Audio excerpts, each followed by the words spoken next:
mentioned at the top of the program, we have with us today as our guest is Lee Melowski. He was the feature in Conscious Inspired Living in June, which was all about soul expression. And let me tell you, through my interview with him, I really realized he's one of the few people that is really living a soul-expressed or I like to say soul-filled and soul-fueled life. Highly, highly creative and sharing his creative expression with others, as well as helping others open up to their own creativity, which I think is fabulous that he is giving back. So in many ways, you could call Lee Melowski a modern Renaissance man. He is an artist, author, actor, and visual philosopher. He has deeply explored the archetypal and hidden aspects of the psyche through his art and experiences as a professional actor for many years. And also, he combines a thorough knowledge of Hermetic wisdom, depth psychology, and mythic imagination. He's published 7 books. Just going to give you a list of those. Tarot Revisioned, In the Splendor, Adam Reborn and Eve Restored, A Romance in 2 Parts, Volume 1, Codex for Winter Solstice, Volume 2, Codex for Summer Solstice, Volume 3, Codex for Equinox, and Grimoire, Book of Magical Spells by Lee Melowski, which was also used for the Rolling Stones' Bigger Bang tour and was created for the film Shadow of the Vampire. He's also a part of a 3-day seminar that's coming up at the Pacifica Graduate Institute, which the focus of that is Psyche and Soul. It's psychodynamic diagnosis of personality disorder. Also, this will be done with Dr. Matthew Bennett. And this is July 29th, 30th, 31st at the Pacifica Graduate Institute. So, Renaissance man, artist, I like to call him an expressionist. Welcome to the program, Lee. It's great to talk to you. How are you? Hey, Lee, it's great to have you on the program and just share all your insights. I'm excited to have you here. Some people have already known of your work, by the way, your art. So that was nice to see that as well. Oh, and that's good to hear as well. Yeah. So we've been talking a bit, and which I always find it just a wonderful synchronicity that the beginning of the program, what we've talked about, it usually dovetails perfectly with the guest. The guest has some knowledge and usually expertise. In the area. And one of the things I wanted to touch on just from the get-go before we get into your background and such, we've been talking a lot about clearing astrally and people having nightmares and dreams, very extreme dreams right now, a lot of fear coming up. And at one point in our conversation, our chat with the listeners, I thought, this reminds me of when we did the feature for the Conscious Inspired Living, when you were saying how you used your art as a way to move that energy, to get more into yourself, your own soul, your own psyche, and know what was going on. In light of that, Lee, what do you suggest to our listeners to do at this time to move through this energy, or how to manage it, or deal with it, I guess? Any thoughts to that?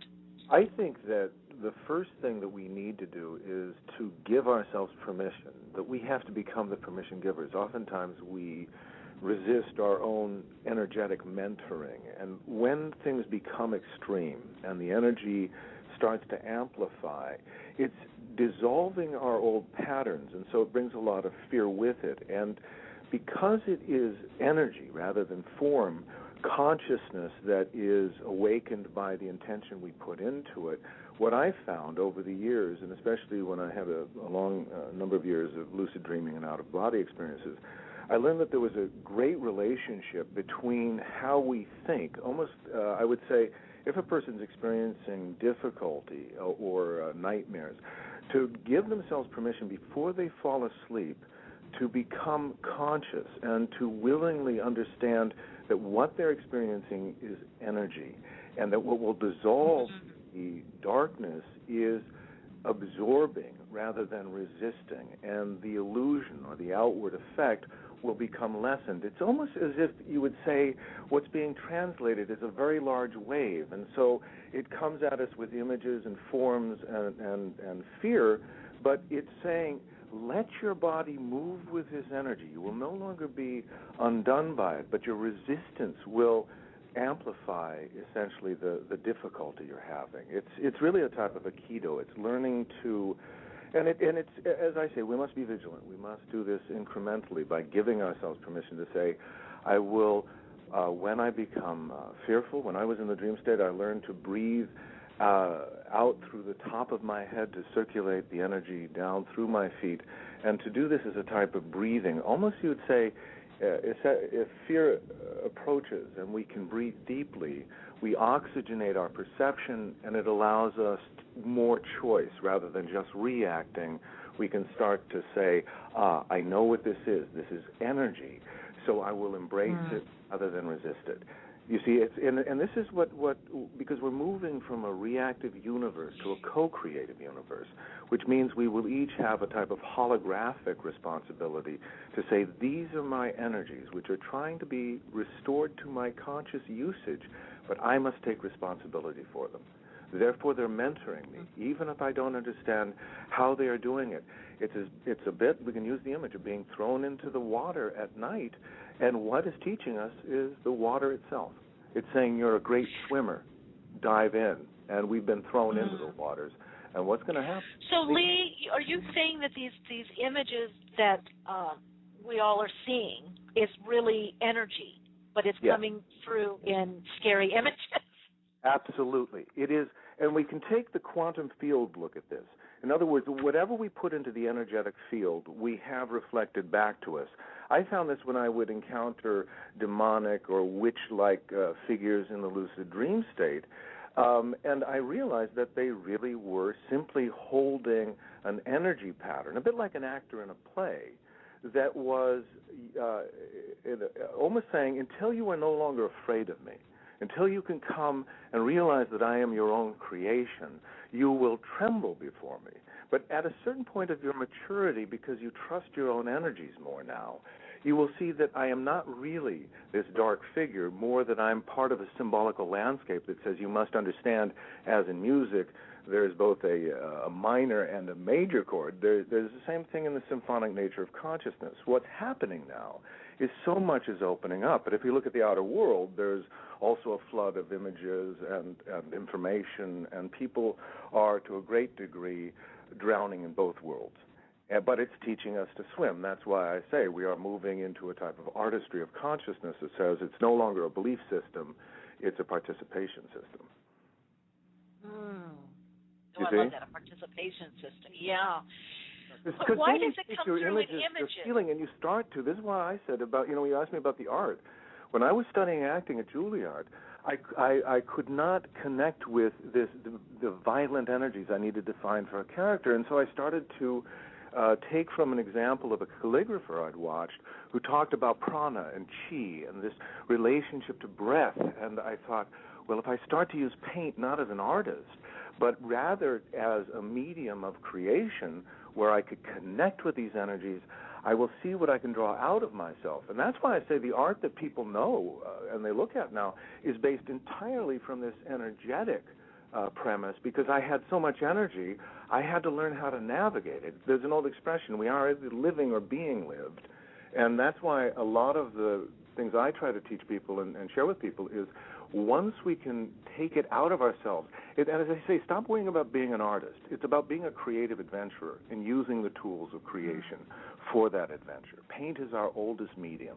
Paint in our imagination. And that's why a lot of times, even if people get it out of themselves and it's dark and this and they don't like what they're looking at, I say ritually then allow it to, burn it. Allow it to be something that you've birthed out of yourself. You're allowing to create a form, and then if it's something you like, treasure it as you would a child. Don't share it for critique, but begin to build your own garden of, I like this version of myself better. I like this way of being human more.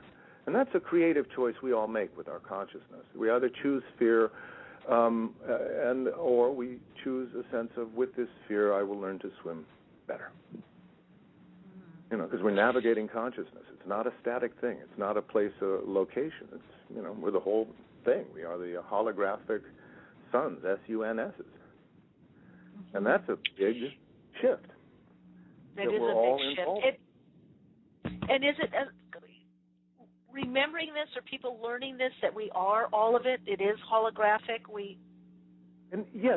it is as well is I've really learned that in the same way we went through puberty, the same way we fall in love and we never figure out what these things are, but they transform us because they engage us and say, there is nothing to figure out.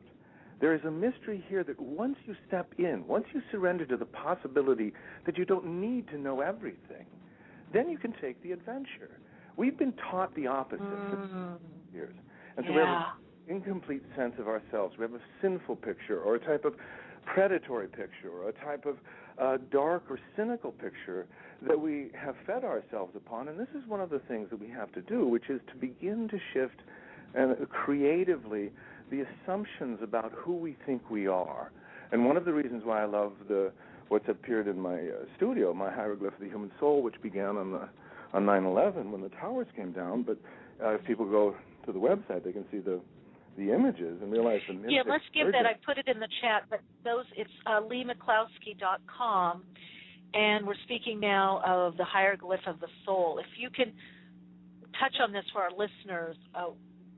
Yes, What is the hieroglyph of the soul? Well, it is on 9/11. A little background, because in terms of why I'm talking the way I am, it really doesn't come out of a type of opinion, but really a type of growth, almost like a garden that has, over the years, like my life, really grown to hold a deeper sense of our mythic story and journey as human beings, because I started professionally as an actor, which welcomed me, which was great, and I was able to, as I say, pursue a creative life as an actor, but the limitations in that life also then caused me to realize that I was given this great gift of having a home, and so I gathered, and have gathered for over 30 years now, discussion groups, and really looked at both Eastern and Western, Hermetic, alchemical, all the ideas what I felt were what we had inherited as from the ancestors. It wasn't just how do we have a contemporary notion of who and what we are, but how do we draw from the richness of the journey that we call human. And so people would gather, and they shared their generosity, because when you're talking from the heart and you're not speaking of critique, but you're really speaking to inspiration, people open up. And I feel that when people look at the hieroglyph of the human soul and see these images, to understand it's not me as a painter painting this, but really this is much more of a process of emergence that astounds me as much as everyone else, because it becomes multidimensional with 3D glasses, which was unexpected. And it's coming out of, though, this great conversation of those of us that have gathered for so very long saying, you know what, even if this doesn't matter to the world, even if the world thinks I'm crazy because I love these things, I'm going to give them a place in my heart. I'm going to give them residence. And that's why the domestic metaphor here of my work, both professionally in the outer world, but then the creative home, this domestic metaphor within the home community is gathered to share a type of, as I like to say, sort of like Emerson, a sense of we are much more extraordinary than we have led ourselves to believe. And therefore, let's gather and remember.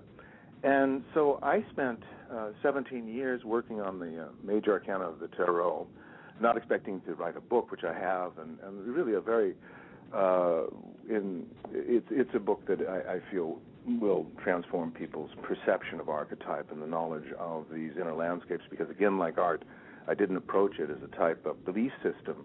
I'm not interested in belief. I feel as an actor you can't afford to believe. You have to see what the energies mentor you with, and they will transform you. They will awaken you, and that's really what this tarot did, the archetypes.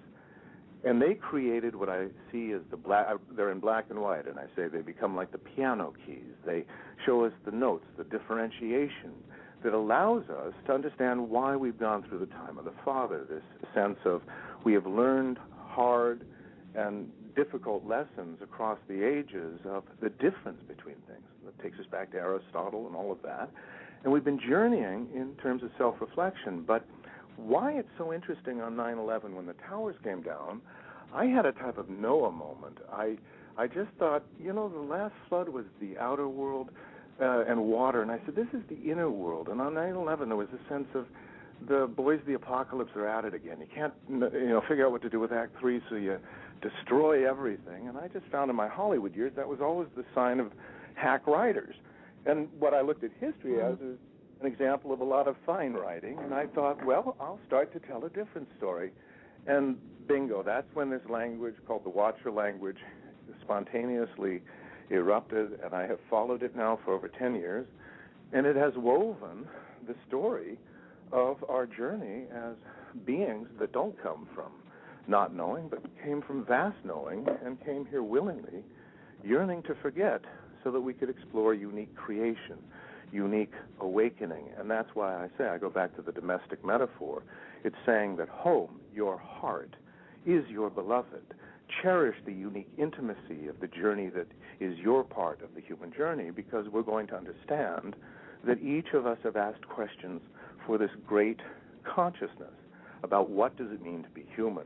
But we're all returning home to perceive that through our difficulties, through the fires of our lives, because we have to understand, and we all know, it's so hard to be human. It's a difficult journey.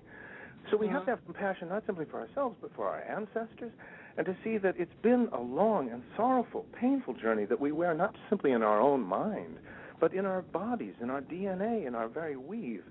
And that's why I do feel that there's an emergence now for you, and going back to the beginning of the conversation, so for individuals to say, let me trust these waters, because what's being dissolved is my resistance to the truth that maybe I've been a bud all this time, and it is time to allow myself to blossom. And that, to me, is the Aquarian metaphor. We are here to blossom, and a blossom understands the bud is the one. We follow the one. We are protected by the one. But finally, the one says, within you, each of you is a petal. If you surrender to the possibility of your own greater beauty, you will unfold with a remarkable opening that will take you beyond anything you ever thought possible. You are far more beautiful than you think. And that's why flowers open. And every spring they go, I never knew this inside of me. It is that, it is that opening. And now we do have a question from a caller. Hello, 317-837. You have a question for our guest, Lee Melowski? I think I forgot my question. I was just getting so involved in listening. But I wrote it down earlier. It's like, okay, the breath of life and the Creator's breath and the soul breathing is also important. But when you're watching someone die, when they lose the breath, they become alive. And they become alive in a big way as to actually be part of the Creator, but they're not breathing. So explain that. Well, it's very, I'd love to share with you. My father's passing because he went into a coma. He was in his easy chair in his home, and he was 90. He was a wonderful painter. He was my great friend and mentor. Truly a philosopher sage, beautiful man. And I was stroking his hair, and I was reading Rilke and Walt Whitman to him, and I said, Dad, I've got to admit, I never read the sonnets to Orpheus.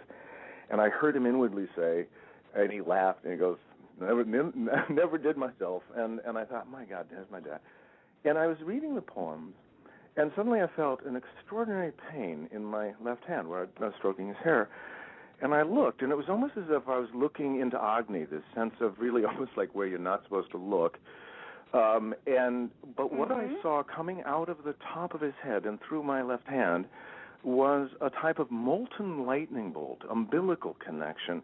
And what was unfolding was not simply a type of chakra event, but as if the entire cosmos, almost like the Hubble spacecraft, pictures, were unfolding, and that it was the universe, consciousness having a day as Joseph. And at that point, I was told inwardly that this is the point where consciousness disengages from atomic, subatomic, quantum consciousness. And then it showed his book, essentially, as if it was the book of Joseph, which had fallen into the waters of time. And it started to show the ripples of the water. And in the ripples, all of the words in the book sort of floated in their own way into the stream. And from this floating, up emerged then this pattern, which was my father's pattern. But as if experiencing that he wasn't dying, as you say, he wasn't dying from diminution. It was that the vitality of his greater life force could no longer hold the crosshairs of time and space, almost like a target. You know, if the horizontal and vertical were no longer able to line up.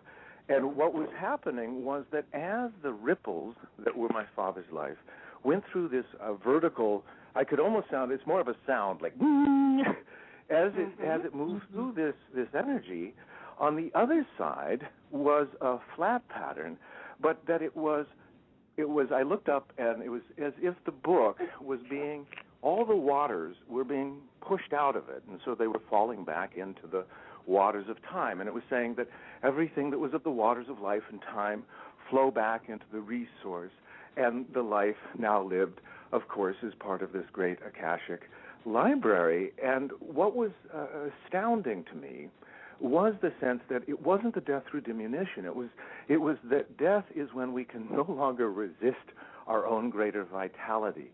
And I heard my father say, because it said, you must understand with death that even in instant death, seemingly, that all parts of the body are shut down lovingly.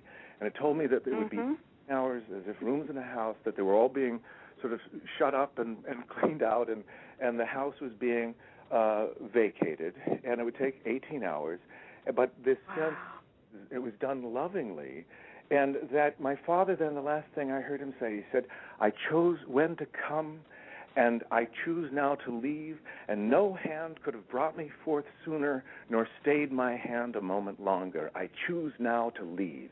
And there was this really enormous, almost just real universal sense of our true energy. And that, of course, really then has woven into a great deal of my optimism about this realization that we're moving from communication of I and thou, of the dead and the living, into communion, where when we understand the energies of love, there isn't time and space. But like love, it says, don't come to me with remembrance, but come to me now in communion. And I've been working on the theme of apples, and interestingly enough, my father, when he died, was working on a series of paintings of apples. And so there's this great communion now. Not communication, but communion, a sense of... And you feel that you connect with him.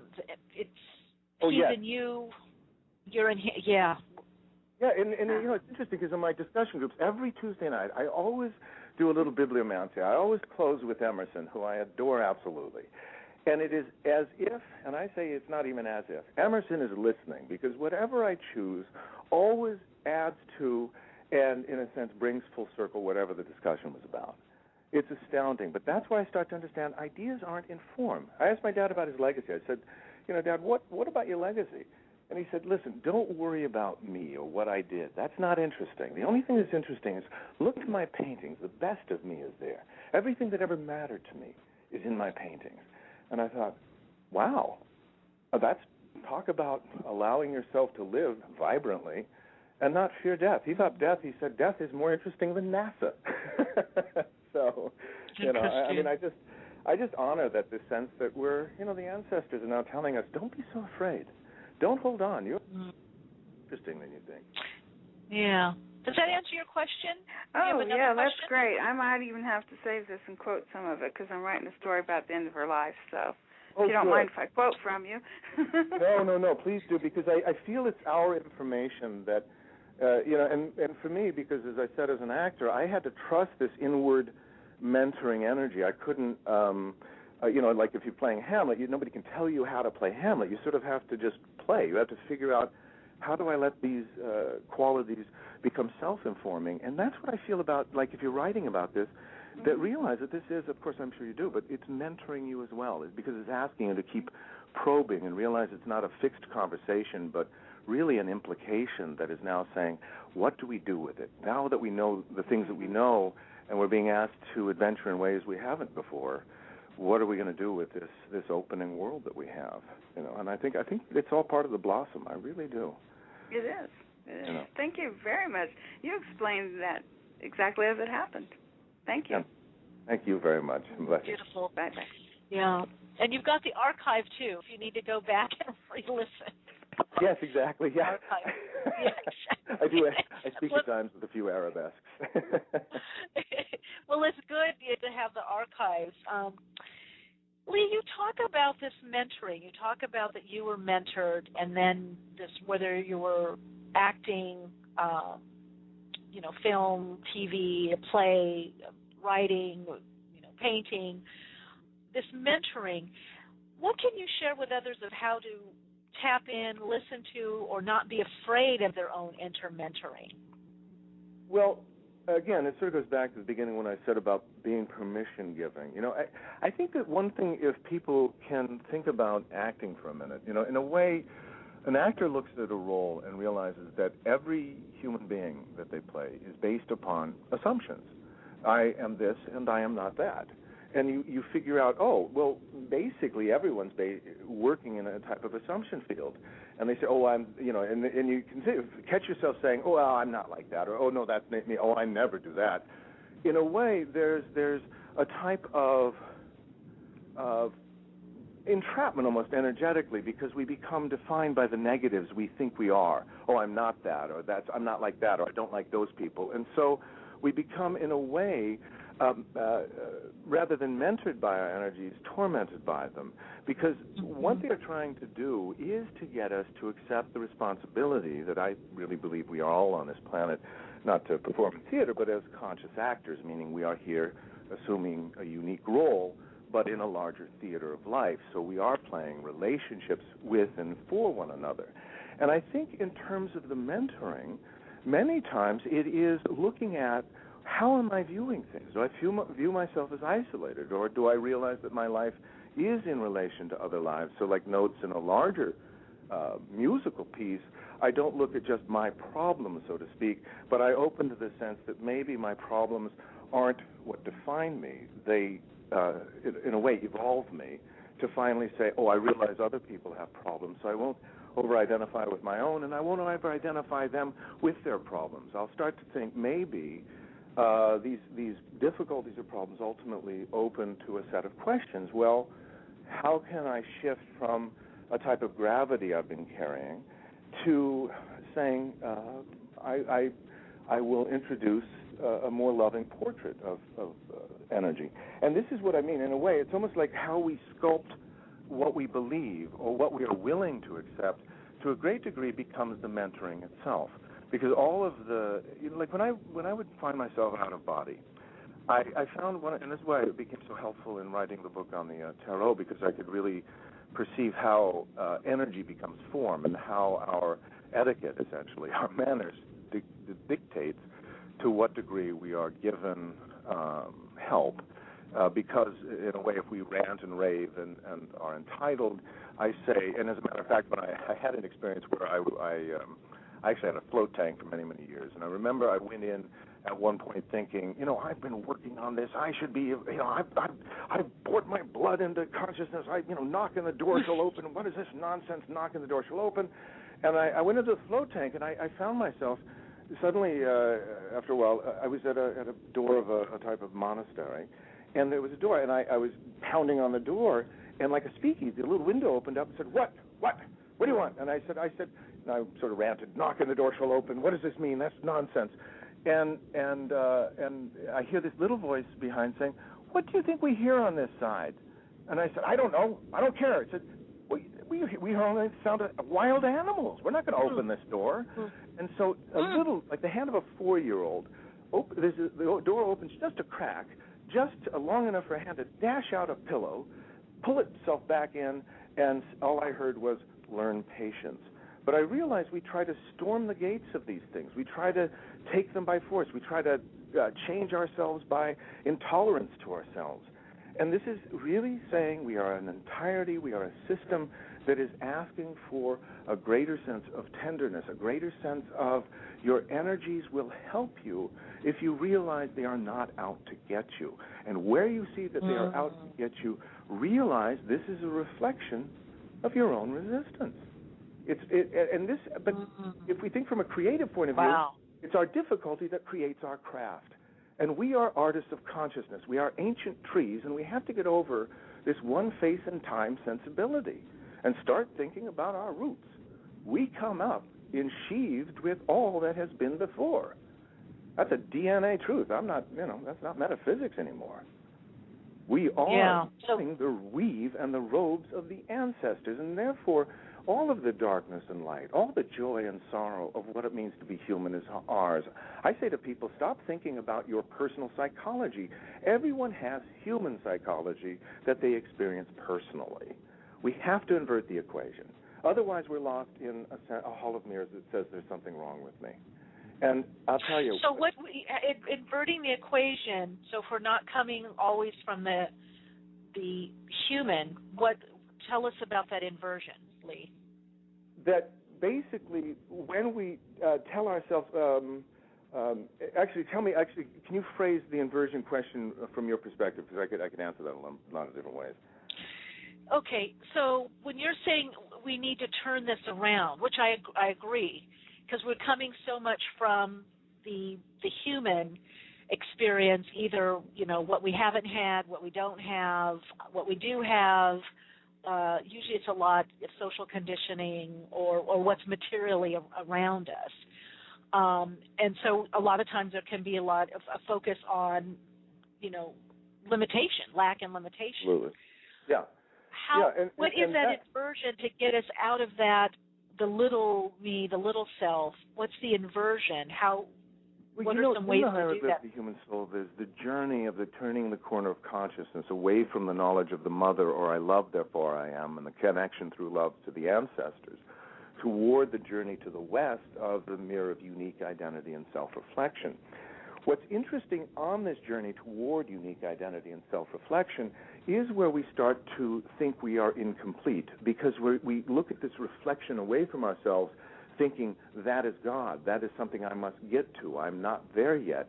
So we start to lean forward into time and fall forward as if we are forever incomplete, forever hoping for that day where we finally arrive at a location where we can stand erect finally and say, now I feel whole.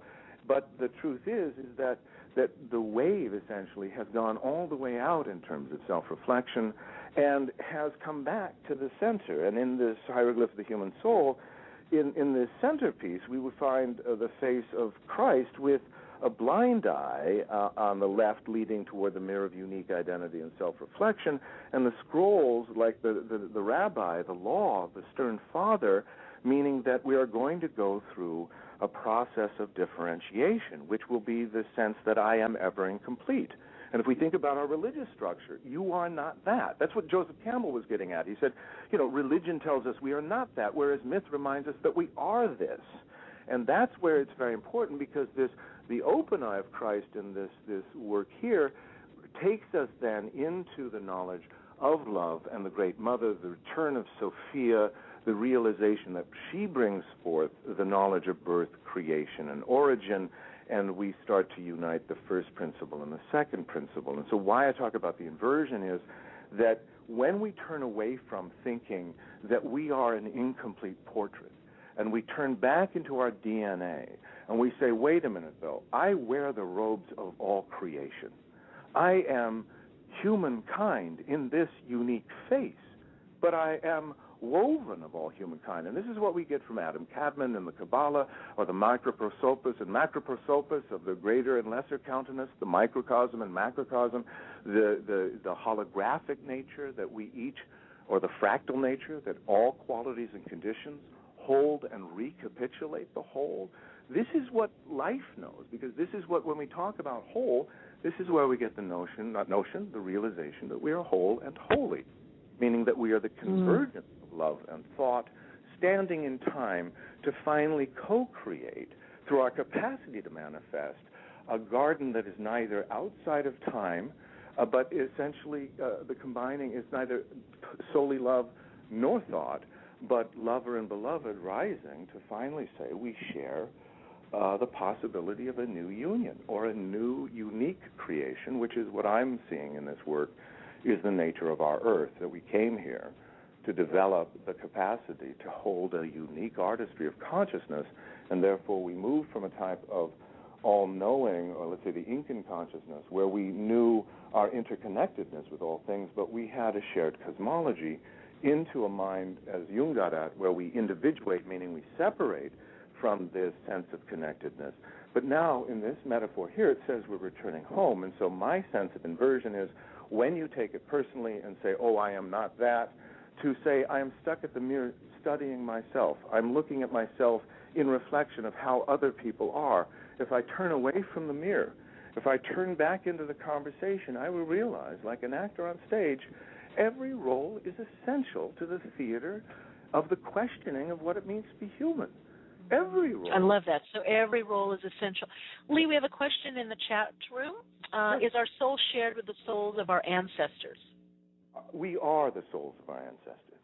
We arise. This is what I learned, because when I worked on the hieroglyph of the human soul, it began on the floor. So I spent 3.5 years on my hands and knees looking down, really in this type of child state where it wasn't looking to the future or past of where I had been or where I wasn't meant to be, but I kept looking down, and I painted.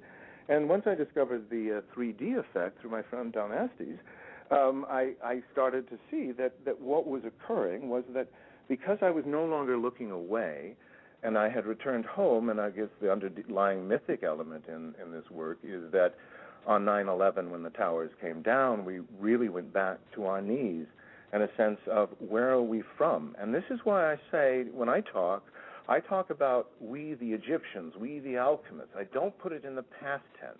I think that when we see that we are actually the embodiment of an arc of an idea that has existed across the ages, like a tree gathering rings of experience, a capacity to finally create collectively a moment where we can say now that everything has emerged and there is no context, no overriding ideology, no pervasive cosmology. All the pigments are here. All the qualities are here. And this is when we move from a religious paradigm of belief into a mythic paradigm of adventure and begin to see that we have matured to finally take the training wheels off. But we have to do this, as I say, with baby steps, to begin to give ourselves permission to notice and this has been the great gift for me, is that every transformative energy in my work that is transforming and certainly has transformed me is very loving and very much the qualities of the deep feminine that says, I will not do anything to harm you. You are my beloved. Every human being is born not into time but creation, and they are each my beloved. They come from my ocean, my depth. This is the knowledge of the feminine. And this is what returns. Now, Lee, this brings us to another question in the chat. Is the New Age in not looking in the mirror to see ourselves, but into the faces of our neighbors, acknowledging how connected we all are? Yes. Yeah, and I think it's to hold both. You know, in a way, the trust is that I think we were very afraid of dissolving into a type of communal mind. And so we turned away into, marked individuality. But now, and it's coming from the hieroglyph, it's that we can hold the knowledge of our unique creation. This is the metaphor of the apple, and in this story of Eve, that her gift of the apple is the gift of our unique artistry of consciousness, meaning as the pain of separation from the mother, we separated from this loving source and connection to the ancestors. We walked the path of darkness and separation, but finally when we reach the mirror, and this is very important in this work because artists line the walls, and artists tell us it's not one vision, but vision that reveals our greater humanity. And so we're starting to see that maybe, just maybe, we've gone through all of these trials and tribulations in this bringing forth of a unique artistry. But the truth about unique artistry means it's the difference between being audience and participant. We've been taught through religion and science and all that, you are passive. We'll do this for you. But when we think creatively, a musician knows, hey, no one's going to play the music if I don't play the music. An actor knows if I don't get up, it's never going to get done. And this is where I think if we think more as creative and imaginative beings rather than psychologically impaired victims, we will become much more enthusiastic that it is the yes of things rather than the yikes of things that transforms us. And when we go yikes, that's when we should step forward, take a deep breath, and go, you know what, I'm not going to dissolve. I know that I have this unique identity, but maybe now I can be heroic and just say, what if? And that's why flowers blossom. It's not because they figure it out. They just say, what if? What if I didn't? I like how you touch on what you said, that the fear, because there has been and there is that fear of mind or the communal mind or communal focus. You see that when people talk about connecting globally, or when they talk about global economy, or people. Anytime you get into too much group, there seems to be a really strong resistance saying, no, we can't go there. You know. And as long as it is, but we're already there. Yes, and as long as it is as solely financial, political, and religious, we can't go there, because it will always be one group dominating another, one claiming that their God entitles them to be brutal to another group of people, or their science allows them to say it's not the numbers who fall in the attainment of our goal, but rather the goal itself. I mean, we've created a tyranny, but I see this now very alchemically. I got this when I was working upstairs on my couch on the sofa, and George Bush was working on SOFA, the Status of Forces Agreement. And I laughed heartily because I thought, so much of this work was coming up of this feeling of I'm going to leave a message in a bottle. I'm going to tell my wife and children. I'm going to tell my friends why I think being human is a noble adventure and a noble enterprise. And that's where this was coming up. Well, we got just a few 45 seconds more, Lee, then we got to wind down. So anyway, I laughed because I realized all of the things going on were catalyst, meaning that I joked because my work was to recouch our understanding of things. And although we were both working on SOFA, it's a huge conversation, and therefore we each need to understand it's not changing others, but taking ourselves into the truth that maybe, just maybe, by listening more and trusting ourselves more, we will get the guidance we seek, because it's only going to come through us, this true mentoring of our deeper energy. But it's there. It's present. So trust it. It's there.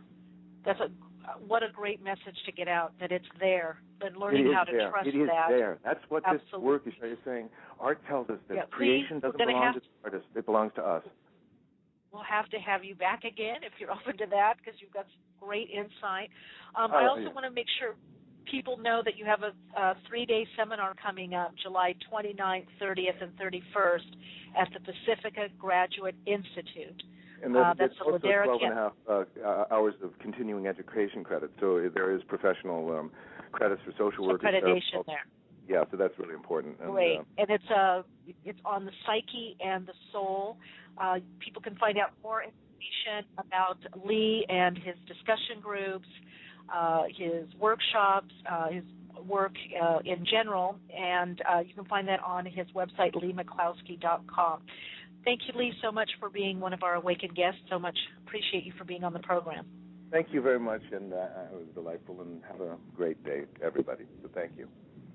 Thanks, Lee. And thank you, listeners, for being with us on Awakenings. Awakenings is what it is because of you. Our guest was Lee Melowski. You can connect with him at leemcloskey.com for more information on his upcoming projects, as well as the 3-day seminar that is coming up. Always great to connect with all of you. You can get more information on Awakenings by going to selfandlight.com, soulinsightsforspiritled-living.com, or, of course, our Facebook page, the Awakening Facebook page. Until next time, continue to shine your light, share your insight, and, of course, keep awake.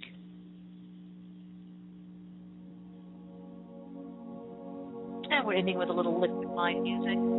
We hold peace in our hands. Awakenings airs every Wednesday, 12 p.m. Pacific time. Readings, working patterning, dream therapy, connect on soul level 25, and as always, level 25. The remaining of the program, we have Awakened guests. Awakenings, again, is what it is because of you. You can listen